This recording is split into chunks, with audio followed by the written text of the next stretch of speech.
এমনিতে গত কয়েক বছর ধরে টানা মূল্যস্ফীতির চাপ, তার উপর অর্থ বছরের মাঝামাঝি এসে শতাধিক পণ্যে নতুন করে ভ্যাট আরোপ, সব মিলিয়ে অসহায় মানুষের বোবা কান্নার গোঙানি।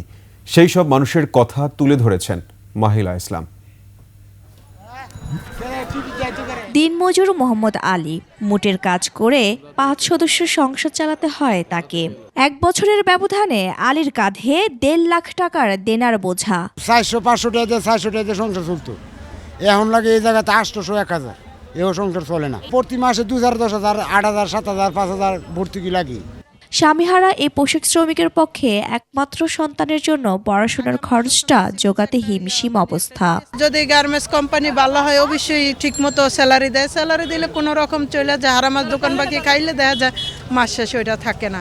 আমার ছেলেটা আগে লেখাপড়া করতো, এখন করে না। আমার ছেলেটার ওর মামারা চালায়। জিনিসপত্রের আকাশ ছোঁয়া দামে উবার ড্রাইভার কিংবা ক্ষুদ্র ব্যবসায়ী সবার জীবনই এখন নাভিশ্বাস।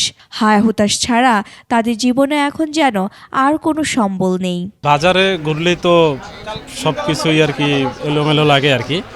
ওয়ালটন এসিতে ইনস্টলেশন একদম ফ্রি। সরকারি বেতন ছিল বা অন্য যে কাজকাম ছিল তো ওগুলার তো বাড়ে নাই, বেতন ভাতা বা কোনো কাজকামে কোনো অগ্রগতি নেই।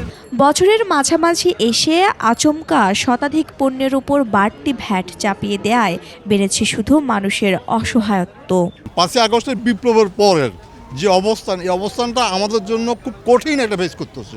যেখানে আমাদের এখন নিজেরা চলতে আমাদের না বিশ্বাস, সেখানে ব্যাড ট্যাক্স। তাদের সবার একটাই কথা, বর্তমান সরকার জনগণের সরকার হয়ে থাকলে সাধারণ মানুষের কথা কেন ভাবছে না?